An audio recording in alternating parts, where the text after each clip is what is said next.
बरवाला वासियों का, सनातन धर्म के सभी व्यक्तियों का, मेरी माताओं बहनों का शिवपुरी शिवालय धाम में पहुंचने पर हार्दिक अभिनंदन है। और ये जो मुद्दा है, आपको मास्टर रतन सानी जी से लेकर और सभी ने अपने अपने विचार भी दिए, तो इसके अंदर ज्यादा समय ना लेते हुए वो देसी भाषा में सिर्फ 2 अर्थ की बात करनी है जी। जो जगह हमारे नाम है, हम उसमें भी कुछ कंस्ट्रक्शन नहीं कर सकते। जिस जगह का हम केस हाई कोर्ट से जीत कर आए हैं, वहां पर भी हम अगर अपने कंस्ट्रक्शन नहीं कर सकते, अपने हिसाब से उसको नहीं बना सकते, तो ये लड़ाई किस चीज की है? इसका मतलब तो ये हुआ कि कानून को एक तरफ रखकर हर चीज में जात पात और माइनॉरिटी और मेजोरिटी को बीच में लाकर एक झूठा बिचारापन का साथ लेकर ये प्रशासन के आगे जाके भीख मांग रहे हैं, जो एक झूठी भीख है। आज का जो प्रोग्राम है, मैं आपको एक उदाहरण के तौर पर एक बात बताना चाहूंगा। जो बंदे गलत होंगे, वो अगर कहीं पर बम पटाखे फोड़ेंगे तो वो होंगे लोगों के नुकसान के लिए। ये आज का जो हमारा विस्फोट है, आप सभी भाइयों के साथ, आप सभी सनातनियों के साथ से ये जो आज का विस्फोट है, ये प्रशासन के कान खोलने के लिए एक धमाका है। इस धमाके से किसी का हम कोई नुकसान नहीं चाहते, न आज, न कभी चाहा, न कभी भविष्य में चाहेंगे। लेकिन सब कुछ ठीक होते हुए भी अगर हम अपनी ही जगह पर कुछ कार्य नहीं कर पा रहे, तो उस कार्य को संपूर्ण करने के लिए आप सभी सनातनियों का, सभी हिंदू भाइयों का हमें एक होकर इस विजय को प्राप्त करना है।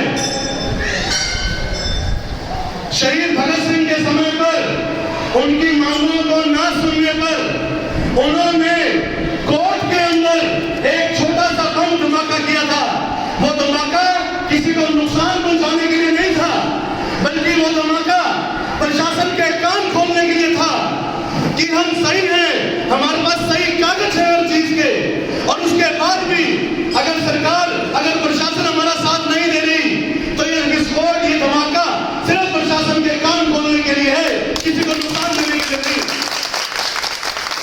मेरा सभी भाइयों से अपील है कि ये जो अगर जायज होते हुए भी माइनॉरिटी मेजोरिटी की लड़ाई लड़ने के काम कर रहे हैं, वो लड़ाई हम नहीं लड़ने देंगे।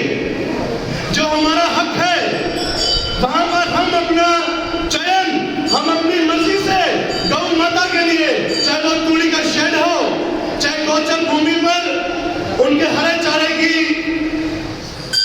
जो उपजाऊ जमीन है, हरे चारे के लिए वहां पर चाहे हरा चारा उगाने का काम हो, जो जगह जिस चीज के लिए हमें ईश्वर की देन मिली है, उस पर कोई भी और कब्जा नहीं करेगा। इसमें सिर्फ मुस्लिम की बात नहीं है, ये तो सामने आ गए। अगर गौ माता के लिए कोई और भी शरारती कदम उस जमीन पर कब्जा करते तो भी हमारा यही कार्य रहता।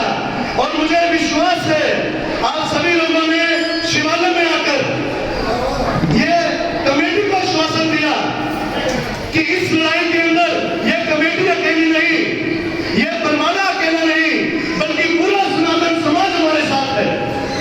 तो इसी के साथ मैं आपका ज्यादा समय ना लेते हुए प्रशासन को मेरी आवाज पहुंचाना चाहूंगा कि हाई कोर्ट ने तहसीलदार साहब को, एसडीएम साहब को और नगर पालिका को अपनी डायरेक्शन जारी की है। कोर्ट से भी वो नोटिस उनके पास पहुंचे।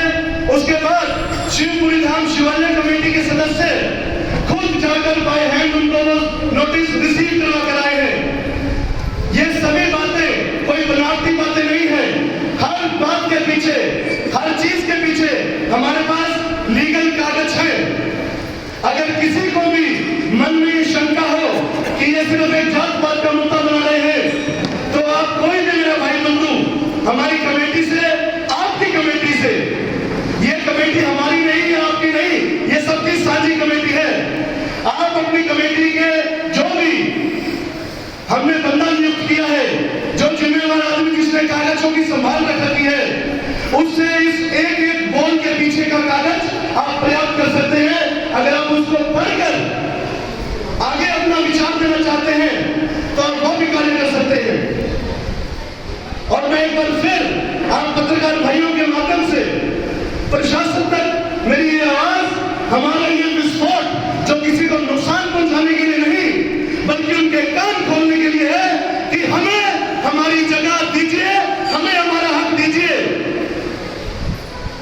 इसी के साथ आप सभी से मेरा निवेदन है, इस सभा के बाद आप सभी शिवालय धाम में प्रसाद जो कि शिवपुरी धाम शिवालय बरवाला से सालासर धाम लेकर जाई जाएगी, आप सभी उस हवन में आहुति दीजिए और जो भी भगतजन ध्वजा लेकर जा रहे हैं उनको शिवपुरी धाम शिवालय की तरफ से, खुद की तरफ से और बरवाला की तरफ से यहां से रवानगी दीजिए।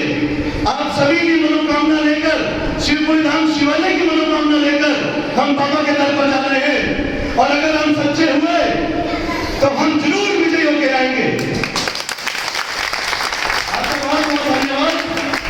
भारत माता की जय। जी बहुत